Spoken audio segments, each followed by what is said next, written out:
Callum Reed had been alone on his land for 3 years. And that's exactly how he wanted it. No neighbors dropping by, no riders passing through asking questions, no eyes watching him fumble through conversations he couldn't finish. Just him, the fields, and the work that never required him to look anyone in the eye.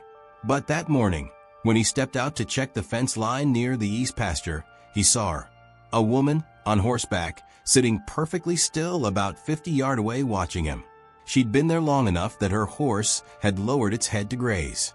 Long enough that Callum's heart had time to climb into his throat and stay there. He froze, one hand still on the fence post, the other clutching a hammer he suddenly didn't know what to do with. She wasn't from town. He knew everyone from town, even if he avoided them. This woman was different. Her posture, her clothes, the way she held the residential loose like the horse was an extension of herself. Apache, he realized, and she was staring directly at him. Not at the fence, not at the property, at him. Callum felt his face go hot. He looked down, pretended to focus on the post that didn't need fixing, and hoped she'd lose interest and ride away. But when he glanced up again, she was closer. 20 yards now, moving toward him at a walk, deliberate and unhurried. The sunlight caught the fringes on her clothing as she moved, and Callum's brain went blank except for one screaming thought that he couldn't leave, couldn't run, couldn't do anything except stand there like a fool. She stopped 10 feet away, close enough that he could see the sharpness in her eyes. The way her jaw was set like she'd already made up her mind about something. Close enough that he had to look up slightly because she was still mounted and he was on foot. She studied him for a long moment, her gaze moving from his face down to his hands and back up again. Callum felt like he was being measured for something he didn't understand. Then she spoke, her voice steady and clear. No hesitation at all. "I want a child from you." The words hit him like a physical blow. His mouth opened, but nothing came out.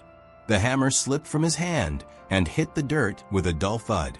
She didn't smile, didn't soften the statement, didn't offer an explanation, just sat there on her horse, waiting, as if she'd asked him about the weather. Callum's mind raced through 100 responses and discarded them all. This couldn't be real. Women didn't ride up to strange men and say things like that, especially not women who looked like they could break him in half, without much effort. He managed to shake his head slightly, more a reflex than an answer. She tilted her head, studying his reaction with the same calm intensity. "You live alone," she said. Not a question, a statement of fact. "You don't go to town unless you have to. You work this land by yourself. No wife, no family nearby." Callum's chest tightened. How long had she been watching him? Days? Weeks? The thought made his skin crawl, and something else he couldn't name. She dismounted in one smooth motion, boots hitting the ground with barely a sound. Now, they were eye level, and that somehow made it worse. He could see the details now. The beadwork on her clothing, the thin scar along her jawline, the absolute certainty in her expression. She took a step closer, and Callum stepped back, his shoulder blades hitting the fence post. Trapped, she stopped, seeming to register his discomfort. But she didn't retreat. "I'm not asking you to understand right now," she said quietly. "I'm telling you what I need. You can say no. But before you do, you should know that I chose you for a reason." The way she said it, chose you made something twist in his stomach. Not fear. Exactly. Something more complicated. She reached out slowly, giving him time to flinch away if he wanted to, and touched his forearm. Just her fingertips, light as breath. Callum forgot how to breathe entirely. Her skin was warm against his, and her eyes locked onto his with an intensity that made him feel like he was the only person in the world. Or maybe like he was finally visible after years of trying to disappear. "I'll come back tomorrow," she said, her hand dropping away. "Think about it." She turned and mounted her horse in one fluid movement, and Callum still hadn't managed to form a single word. As she rode away, he realized he didn't even know her name. And he realized something else. Something that terrified him more than anything that had just happened. Part of him, some buried part he didn't recognize, wanted her to come back. Callum didn't sleep that night. He lay in his bed, staring at the ceiling beams, replaying every second of the encounter until the words lost meaning and became just sounds in his head. I want a child from you. The audacity of it, the impossibility, the fact that she'd said it with the same tone someone might use to discuss the price of grain. He rolled onto his side, then his back again, then gave up entirely and sat at the small table near the window. Through the glass, he could see nothing but darkness, and his own pale reflection staring back, a stranger's face. He barely recognized himself these days. 3 years of isolation had turned him into something he didn't have a name for. Not quite a hermit, not quite alive either, just existing in the space between. Doing the work because the work needed doing. Eating because his body demanded it. Sleeping because eventually exhaustion won. He'd convinced himself he was content, that this was enough, that needing nothing from anyone was the same as being strong. Then she'd appeared and shattered that lie with 6 words. By the time dawn broke, Callum had made his decision. He would tell her no. Politely, if he could manage it, but firmly, he didn't know her. She didn't know him. Whatever reason she thought she had for choosing him, she was wrong. He was nobody's choice. Never had been. He went through his morning routine with mechanical precision. Fed the chickens. Checked the horses in the corral, hauled water from the well, normal things, grounding things, things that proved the world still made sense, even if yesterday had felt like fever dream. But when he looked toward the east pasture, his hands went still on the bucket handle. She was there again. Same spot as yesterday. Horse grazing peacefully while she sat motionless in the saddle, watching, waiting. Callum's carefully prepared speech evaporated. His resolve crumbled. He set the bucket down and wiped his palms on his pants, a nervous habit he hated, and started walking toward her before he could talk himself out of it. She didn't move as he approached, didn't dismount, just watched him close the distance between them with that same unreadable expression. When he was close enough to speak without shouting, he stopped, opened his mouth, closed it, tried again. I don't even know your name. He managed. His voice came out rougher than intended. Kiona, she said simply. The name felt foreign in his ears, sharp and unfamiliar. He nodded, filing it away, and tried to remember what he'd planned to say. All those hours of mental preparation, and now his mind was blank except for the awareness of her eyes on him. Why me? The question came out before he could stop it. Not the refusal he'd practiced, just the raw confusion that had kept him awake all night. Kiona tilted her head slightly, considering him. For a long moment, she said nothing, and Callum felt the weight of her assessment like a physical thing. Then she dismounted, slow and deliberate, and took a step closer, not close enough to touch, but close enough that he could see the details. The way the morning light caught in her dark eyes, the set of her jaw that suggested she'd faced harder questions than this, and survived them. I watched you for 5 days, she said quietly. I saw how you treat your animals. Gentle hands, patient. You fixed the fence instead of cursing it. You carried water to the wild horses that come to your property line, even though they're not yours. You work hard, but you don't work angry. She paused and something flickered across her face. Vulnerability, maybe, or pain. Most men I've known work angry. They take what the land gives and demand more. You ask, you wait. You respect what you can't control. Callum's throat tightened. Nobody had ever watched him that closely. Nobody had ever cared to. My people are scattered, Kiona continued, her voice lower now, fewer every season. The old ways are dying because there aren't enough of us to remember them. I need a child who will carry what I know, but I won't bring that child into violence or cruelty. Her eyes locked onto his. I need someone who understands that strength isn't always loud. The words settled into Callum's chest like stones, heavy, undeniable. He wanted to argue that she had the wrong person, that he wasn't strong at all, that his gentleness was just another word for weakness. But the way she looked at him made those protests feel like lies. I can't, he started. But the words died when he saw movement on the ridge beyond her shoulder. 3 riders coming fast. Kiona followed his gaze, and her entire body went rigid. The riders weren't colonists. Callum could tell by the way they sat their horses, The way they moved across the land like they were part of it rather than conquering it. Apache like Kiona, but where she carried herself with controlled purpose. These three radiated something harder. Anger maybe, or judgment. Kiona's hand moved to her horse's neck, a gesture that seemed more about steadying herself than the animal. Her jaw tightened, and for the first time since Callum had met her, he saw something that looked like fear flicker across her face. Not fear of the riders themselves, fear of what they represented. The three pulled up about 20 feet away, forming a loose semicircle that put Callum and Kiona at the center of their attention.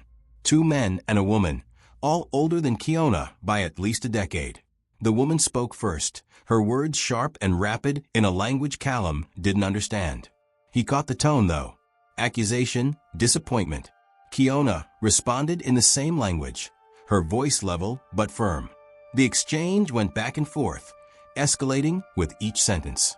The older woman gestured toward Callum with clear disdain, and he felt his face go hot, even though he had no idea what was being said.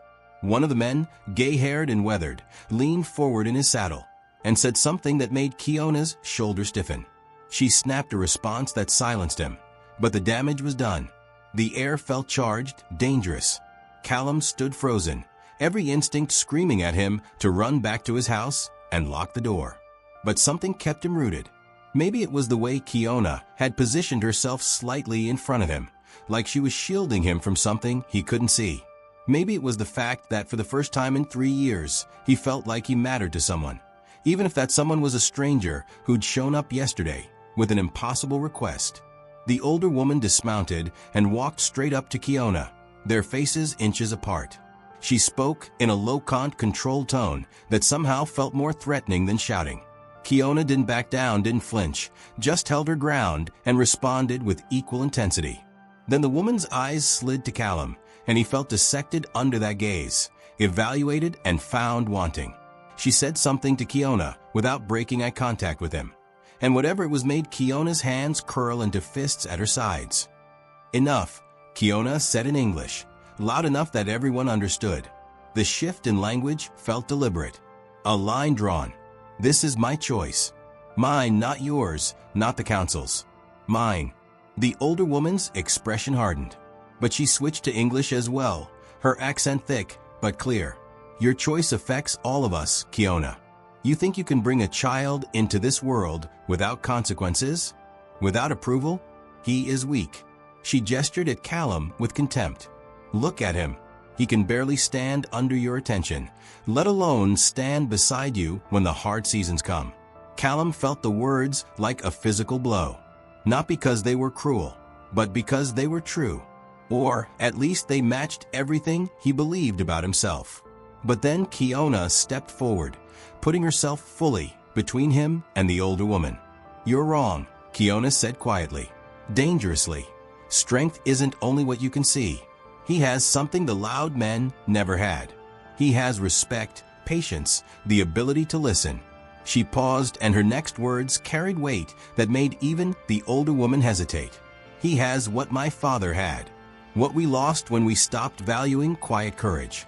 The silence that followed felt enormous. The older woman stared at Kiona like she'd been struck, and something shifted in her expression. Not acceptance, but recognition. Painful recognition. One of the men spoke then, his voice gentler than before, trying to bridge the gap. Kiona shook her head, responding in their language again, and Callum caught the exhaustion in her posture, the weight of whatever argument she was making. Finally, after what felt like hours, but was probably only minutes, the older woman stepped back. She said something short and final, then mounted her horse. The three riders turned and headed back the way they'd come, leaving dust and tension in their wake. Kiona stood there watching them disappear over the ridge, her shoulders rising and falling with deep breaths. Callum wanted to ask what had just happened, what had been said, what it meant. But when she finally turned to face him, the vulnerability in her eyes stopped every question cold. They think I'm making a mistake, she said quietly. They think you'll fail me when it matters. Callum swallowed hard. Maybe they're right. Kiona moved closer, and this time when she reached out her hand found his palm warm and solid and impossible to ignore. Then prove him wrong. Prove them wrong. The words echoed in Callum's head for the rest of that day and all through the next morning. He didn't know how to prove anything to anyone, much less to people who'd already decided he wasn't worth their respect. But Kiona returned the following afternoon, and this time she didn't wait at the property line. She rode straight to his small house and dismounted like she'd done it 100 times before, like she belonged there. Callum was repairing the door hinge when he heard the hoof beatots, and his hands went still on the screwdriver. She approached slowly, reading his hesitation, and stopped a few feet away. "I need to know you can survive," she said without preamble. "Not just work the land, survive when things go wrong." Callum frowned, not understanding. Kiona gestured toward the horizon where dark clouds were gathering in a way that made his stomach drop. He'd lived here long enough to recognize that particular shade of gray. "Storm coming. A bad one. Your roof," Kiona said, looking up at the weathered shingles. "Half those boards are rotted through. When the rain comes, it won't hold." She was right. Callum had been meaning to fix it for months, but the task felt overwhelming when faced alone. Now, with the storm maybe hours away, it felt impossible. "I'll manage," he said. The lie obvious even to himself. Kiona didn't argue. She just started walking toward the small shed where he kept his tools and ladder. Before Callum could process what was happening, she'd hauled the ladder out and propped it against the side of the house. She looked at him, waiting, not offering to do it for him, just waiting to see if he'd act.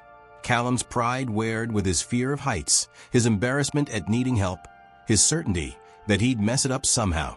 But the way Kiona stood there, patient and expectant, made something shift in his chest.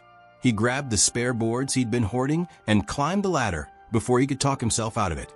His hands shook on the first few rungs, but he forced himself higher. The wind was already picking up, making the ladder sway slightly. Callum's breath came short, but he kept going. At the top, he could see the damage clearly. 3 boards completely rotted, 2 more cracked beyond repair. He'd need to move fast. He started pulling nails, working with more urgency than skill, and nearly lost his balance when a gust of wind hit. Kiona steadied the ladder from below without a word, her presence grounding him even when the height made his head spin. Board by board, he replaced what was broken. His shoulders burned.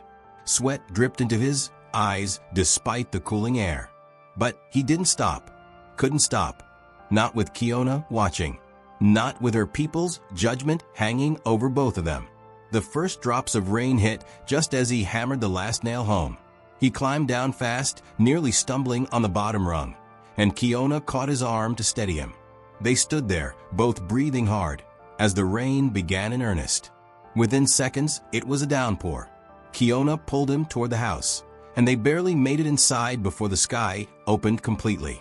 Through the window, they watched the storm unleash itself. Lightning split the sky. Thunder shook the walls, but the roof held. Water didn't pour through the ceiling. The house stayed dry. Callum realized he was still shaking, not from cold, but from adrenaline and something that felt uncomfortably close to pride. He'd done it, not perfectly, but enough. Kiona stood beside him, water dripping from her hair, her clothes soaked through. She should have looked diminished, uncomfortable. Instead, she looked at him with something that might have been approval. "You were afraid," she said quietly. Callum nodded, not trusting his voice. "But you climbed anyway." She turned to face him fully, and her next words carried weight. "That's what I needed to see. Not that you're fearless, that you act despite the fear." Before Callum could respond, she stepped closer. Close enough that he could feel the warmth radiating from her despite the wet clothes. Her hand came up slowly, giving him time to pull away, and rested against his chest, right over his racing heart. She could feel it hammering there, proof of his terror and his effort. Her eyes met his, and for the first time, he didn't look away. Couldn't look away. The storm raged outside, but inside, something else was building. Something that scared him more than any height ever could. The storm lasted through the night. Kiona stayed, not because Callum asked, but because leaving in that weather would have been foolish. They sat on opposite sides of a small room, the fire between them doing more to fill the silence than any words could. Callum kept glancing at her, trying to reconcile the warrior who'd faced down her own people with the woman now sitting cross-legged on his floor, methodically braiding and unbraiding a section of her hair. A nervous habit, maybe. Proof she was human after all. Sometime past midnight, she spoke. "I have until the next full moon." Callum looked up from the mug of water he'd been staring into. For what? To make my choice final. To conceive or to accept the match my people arranged. Her voice stayed level, but her hands stilled on her hair. "There's a man from another group. Strong fighter. Good hunter. Everything they think I should want. But you don't want him," Callum said. Not a question. Kiona's jaw tightened. "He's like the others. Loud, quick to anger. He sees women as things to be protected or possessed, never as equals." She looked directly at Callum then, and vulnerability cracked through her composure. "My mother was matched with a man like that. He was a good provider, respected by everyone. But he broke her spirit slowly, piece by piece, until there was nothing left but obedience. When she passed, people said it was fever. But I know better. She just stopped fighting to stay alive." The words hung heavy in the air. Callum felt them settle into his chest, understanding dawning. This wasn't just about preserving culture or having a child. This was about survival, about choosing a different path than the one that had destroyed her mother. "I won't be that kind of man," he said quietly. Then realizing how presumptuous that sounded, added, I couldn't be if I tried. I'm barely enough man as it is." Kiona moved then, crossing the space between them and kneeling in front of him. Her hands came up to frame his face, forcing him to meet her eyes. "Stop saying that.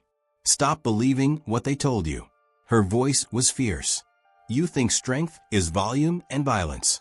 But the strongest person I ever knew was my grandmother. She survived things that would have broken those loud men. She endured because she was flexible like grass, not rigid like deadwood. You have that same quality. You bend, you adapt, you survive." Callum's throat tightened. Nobody had ever spoken to him like this, like he mattered.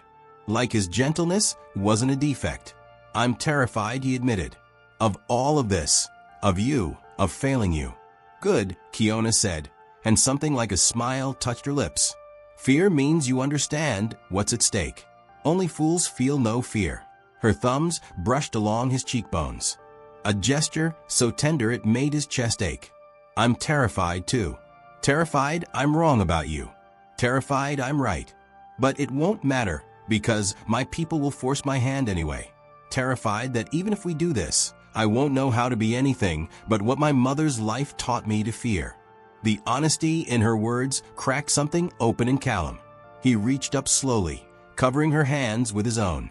They stayed like that, foreheads nearly touching, breathing the same air. Outside, the storm began to ease. Dawn wasn't far off, and with it, decisions that couldn't be unmade. Kiona pulled back slightly, searching his face. "The full moon is in 6 days," she said quietly. "I need your answer, Callum. Not tomorrow, not in 5 days. Now, because if you say no, I need time to prepare for the other path. And if you say yes," she paused, and he saw fear flash through her eyes. "If you say yes, we don't have time to waste." Callum's heart hammered against his ribs. 6 days, less than a week to decide something that would change both their lives forever. Every rational part of his brain screamed that this was insane. He barely knew her. She barely knew him. This wasn't how things were supposed to happen. But then he thought about the way she'd watched him fix the roof, the way she'd steadied the ladder, the way she'd defended him to her people, the way she saw strength in him when no one else ever had. He thought about 3 years of isolation and the slow death that came with it. He thought about his mother's voice years ago, telling him that courage wasn't the absence of fear, but the decision to act anyway. He thought about Kiona's mother's spirit broken piece by piece and knew with sudden clarity that he'd rather fail trying than never try at all. "Yes," he said, then stronger. "Yes." Kiona's eyes widened like she'd expected anything but that answer. Relief and fear crossed her face in equal measure. She opened her mouth to respond, but whatever she was going to say was cut off by the sound of horses outside. Multiple horses coming fast, even though the ground was still slick with rain. Kiona was on her feet before Callum could move, her entire body tense and ready. Through the window, he could see 4 riders approaching through the early morning mist. Not the same 3 from before. These were different, younger, and the man in front sat his horse like he owned the world beneath it. Kiona's face went pale in a way Callum hadn't seen before. Real fear. Not for herself, but for what was coming. "That's him," she said quietly. "Takakota, the man they chose for me." Callum's stomach dropped. He moved toward the window, studying the approaching group. Takakota was everything Callum wasn't. Broad-shouldered, confident, moving with the kind of physical certainty that came from never doubting your place in the world. The kind of man people followed naturally. The kind of man who could take what he wanted and call it strength. "Stay inside," Kiona said, heading for the door. "No." The word came out before Callum could think about it. Kiona turned, surprise flickering across her face. "If I hide now, I prove them right. I prove I'm not strong enough." Something shifted in Kiona's expression. Not quite pride, but close. She nodded once, sharp and definitive, and they walked out together. Takakota pulled his horse to a stop 15 feet away. Up close, he was even more imposing. Scars on his arms suggested countless fights survived. His eyes were hard, assessing, dismissive when they landed on Callum. He spoke in his language, directing his words at Kiona, but his gaze never left Callum.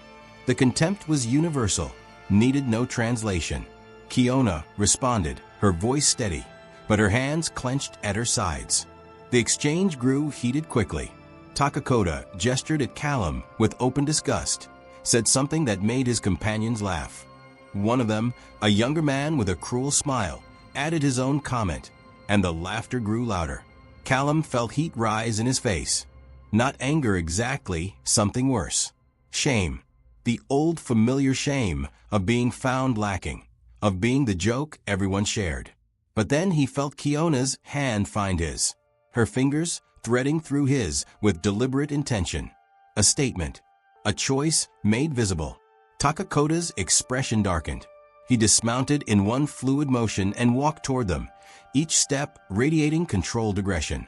He stopped directly in front of Callum, close enough that Callum had to tilt his head back slightly to maintain eye contact. The height difference felt enormous, symbolic. "You think you can have her?" Takakota said in heavily accented English. His voice was low, dangerous. "You think your soft hands and scared eyes are enough?" Callum's throat tightened, but he didn't step back. Didn't let go of Kiona's hand. "I think she gets to choose." Takakota's laugh was harsh. "She chooses weakness. She chooses shame for her people. She chooses a man who will get her hurt when enemies come." He leaned closer, and Callum could smell sweat and leather and something sharper. Threat. "I could break you without effort. We both know this." "Probably," Callum said, and his voice shook but held. "But breaking people isn't the same as being strong, and it's not what she needs." The words seemed to surprise Takakota more than defiance would have. He straightened slightly, reassessing. Then his hand shot out fast, gripping Callum's shirt, pulling him forward off balance. Kiona moved to intervene, but Takakota's free hand came up in a stopping gesture. Not to her, to his own men who'd started forward. This was between him and Callum. "Now, you want to prove you're worthy," Takakota said quietly. "Then don't flinch." His fist came up, pulled back, ready to strike. Callum could see it coming, had time to duck or pull away or raise his hands to defend himself. Every instinct screamed to move. But he understood this test, understood that flinching would prove everything Takakota believed about him. So he stood there, heart hammering, and kept his eyes open, kept his gaze locked on Takakota's. Didn't move. The fist stopped an inch from his face, held there, trembling slightly with restrained force. Seconds stretched into eternity. Then Takakota lowered his hand and released Callum's shirt with a sharp push that made him stumble back a step. The contempt in Takakota's eyes had shifted into something else. Not respect exactly, but recognition. He turned to Kiona and spoke rapidly in their language. Whatever he said made her straighten, made her grip on Callum's hand tighten almost painfully. Takakota looked at Callum one more time, said something that sounded like a warning, then mounted his horse. His companions followed suit, clearly confused, but obedient. As they rode away, Callum realized he was shaking. His legs felt weak, his breath coming in short gasps. Kiona pulled him back toward the house, and once inside, he had to sit down before he fell down. She knelt in front of him, hands on his knees, eyes searching his face with intensity. "You didn't flinch," she said, and her voice cracked slightly. He pulled his fist back, "And you didn't flinch." "I was too scared to move," Callum admitted. Kiona shook her head. "No, fear would make you duck, make you protect yourself. You chose to stand still. That's different." She paused, and tears he didn't expect gathered in her eyes. "My father did that once, stood before a charging horse to save a child. Everyone said he was brave, but he told me later he was terrified. Just chose not to run." Her hands tightened on his knees. "That's what Dakota saw. That's why he left. You have what he doesn't. The courage to be afraid and stand anyway." Callum wanted to say something, but his voice wouldn't work. So he just pulled her closer, and she came willingly, her head resting against his chest, where she could feel his racing heart finally begin to slow. After Takakota left, the world felt different, quieter, like something that had been pressing down on both of them had finally lifted. Callum and Kiona stood outside his house for a long time, neither speaking, just processing what had happened, what it meant. The sun climbed higher, warming the air, and eventually Kiona turned to him. 2 days left," she said quietly, "until the full moon. 2 days, 48 hours to be certain about. Something that would change everything." Callum looked at her, really looked at her, and realized something fundamental had shifted inside him. The fear was still there, would probably always be there in some measure, but it no longer controlled him. Kiona had seen him at his most terrified, and hadn't turned away.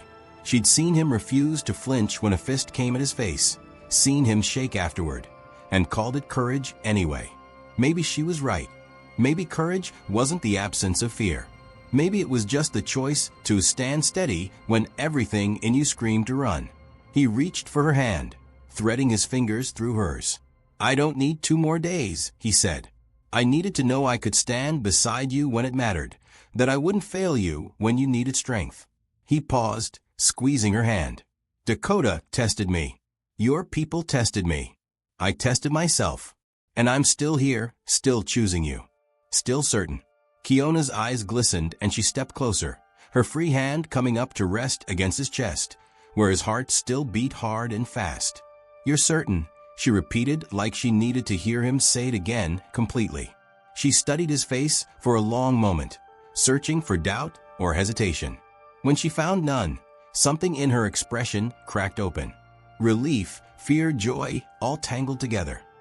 "Then we don't wait," she said, her voice barely above a whisper. "The moon is close enough. My body is ready." And more importantly, she pressed her palm flat against his heartbeat. "We're ready, both of us." Callum nodded, not trusting his voice. Kiona took his hand and led him toward the house. At the threshold, she paused and looked back at the prairie stretching endlessly around them, the land that had witnessed her choice, his transformation, their impossible decision to build something new from 2 different worlds. Then she looked at him, and her expression held nothing but certainty. "Once we do this, there's no going back." She said, "You understand that my people don't recognize separation or divorce. Once bound, always bound. Even if it becomes difficult, even if we discover we were wrong about each other." "I know," Callum said, "and I'm not wrong about you. You saw something in me that I couldn't see in myself. You made me braver without changing who I am. That's not luck. That's not a mistake. That's exactly right." Kiona's breath caught and tears spilled over. She pulled him close, kissing him with an intensity that made his head spin. Not gentle this time, urgent, necessary, a promise sealed with desperate certainty. When they broke apart, both breathing hard, she pressed her forehead to his. My grandmother used to say that the strongest bonds are forged in fire. She whispered, that easy love doesn't last, but love that survives doubt, fear, and opposition becomes unbreakable. Her hands framed his face. We've had the fire, Callum. Now we get to find out if we're unbreakable. He kissed her again, softer this time, and let her inside. The door closed behind them, shutting out the watching world, the judging eyes, the impossible expectations. Inside, it was just two people who'd chosen each other against all logic. Two people who decided that courage mattered more than certainty. Two people building a bridge between worlds that had been separated for too long. The afternoon light filtered through the small window, casting everything in warm gold. Outside, birds called to each other. The wind moved through the grass. Life continued, indifferent to the magnitude of what was happening within those wooden walls. But for Callum and Kiona, nothing would ever be the same. They were choosing permanence, choosing partnership, choosing a future that terrified them both and felt more right than anything either had known before. Hours later, as the sun began its descent and the sky shifted toward evening, they lay together in the quiet aftermath of choice made real. Kiona's head rested on Callum's chest, her hand tracing idle patterns on his skin, his arm wrapped around her shoulders, holding her close like he was afraid she might disappear if he let go. No regrets, she asked quietly. Callum looked down at her, at the woman who'd ridden into his life and demanded he be braver than he thought possible, at the woman who would carry his child, at the future he'd been too afraid to imagine until she forced him to see it. None, he said, and meant it with everything he had.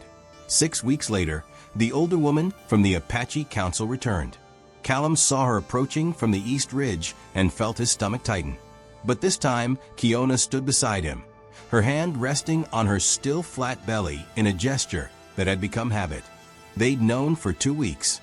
The signs were subtle but certain, confirmed by Kiona's knowledge of her own body and the changes she recognized. The older woman dismounted slowly, and Callum noticed she came alone this time. No escort, no show of force, just one elder approaching two people who'd made a choice she hadn't approved. She stopped a respectful distance away and studied them both. Her gaze lingered on Kiona's protective hand placement, and something shifted in her weathered face. Not quite approval, but acknowledgement. The council has debated for many days, she said in careful English, directing her words to both of them now, not just Kiona. Some said your choice was rebellion. Others said it was foolishness. Takakota's father demanded we force you to honor the arrangement. Callum felt Kiona tense beside him, but she didn't speak. Neither did he. They just waited. But Takakota himself spoke against his father. The older woman continued. He told the council that he saw something in this man, not the strength he would have chosen, but strength nonetheless. He said forcing a woman to accept a man she doesn't respect would only repeat the mistakes that killed our daughter's spirits. She paused and pain flickered across her face. He said his own mother lived that way, obedient, but dead inside. He won't continue that pattern. The admission hung in the air, heavy with generations of unspoken suffering. Callum understood then that this was bigger than just him and Kiona. This was about changing something that had been broken for a long time. The council has decided to honor your choice. The older woman said quietly, the child will be recognized as part of our people. But there are conditions. Kiona's hand tightened on Callum's. What conditions? You must teach the child our ways, our language, our stories. And you. She looked directly at Callum. Now must learn them, too. You cannot raise one of our children if you remain ignorant of who we are. Callum nodded immediately. I'll learn whatever it takes. The older woman's expression softened almost imperceptibly. Kiona's grandmother said the same thing about your people when she married outside our group. She learned your language, your customs. She built bridges instead of walls. She paused. My sister, your grandmother, she said to Kona. And the revelation made Kiona's breath catch. I watched her choose love over tradition, and I was angry. I thought she was abandoning us. But she raised children who understood both worlds, who could walk between them. Her eyes glistened. Maybe I was wrong to forget that lesson. The words settled over them like benediction. The older woman reached into a pouch at her side and pulled out a small beaded bracelet. She approached slowly and handed it to Kiona. This belonged to your grandmother. She would want you to have it now, to remember that courage runs in your blood. Kiona took the bracelet with trembling hands, tears streaming down her face. The older woman touched her shoulder briefly, then turned to Callum. She looked at him for a long moment, really seeing him this time. Not just measuring him against what she expected strength to look like. Protect her spirit, she said quietly. Not just her body. That's what my sister's husband did. That's why she lived with joy instead of just survival. I will, Callum promised, and meant it with everything he had. The older woman nodded once, mounted her horse, and rode away. As she disappeared over the ridge, Callum felt Kiona lean into him, her weight familiar and grounding now. He wrapped his arm around her shoulders, holding her while she cried tears that seemed part grief, part relief, part joy. You did it, she whispered when she could speak again. You proved them all wrong. Proved I was right to choose you. Callum looked down at her, at the woman who'd ridden into his life and demanded he be braver than he thought possible. At the woman carrying his child at the future he'd been too afraid to imagine until she forced him to see it. We did it, he corrected gently. You chose me when I couldn't choose myself. You saw strength I didn't know I had. He touched her face, wiping away tears with his thumb. Everything I am now, everything I'm going to be for you, and for our child started the day you rode up to my fence and asked the impossible. Kiona smiled through her tears, that rare full smile that still made his heart stop. She took his hand and placed it over her belly, over the life they'd created together, over the future they'd fought for, over the bridge they'd built between two different worlds. In the distance, storm clouds gathered on the horizon, but Callum didn't fear them anymore.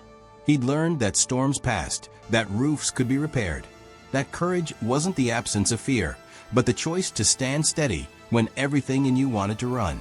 He'd learned that sometimes the bravest thing you could do was let someone see you, really see you, and choose you anyway. The man who'd lived alone for 3 years, terrified of connection, no longer existed. In his place stood someone new, still afraid sometimes, still uncertain, but no longer paralyzed by it, no longer alone. Kiona leaned up and kissed him softly, a promise and a thank you all at once. When she pulled back, her eyes held nothing but certainty. Come on, she said, tugging his hand toward the house. We have a lot to prepare, and you have a language to start learning. Callum followed her, smiling, ready for whatever came next. Together they walked toward the home they'd built from impossible choices and quiet courage toward a future that had started with 6 words that changed everything. I want a child from you. And he'd said yes. If you enjoyed the story, click the video on your screen now to watch another unforgettable tale from the frontier where courage and destiny collide in ways you never expected. Don't forget to subscribe and consider leaving a super chat to help us keep bringing you more stories like these. Your support means everything to us.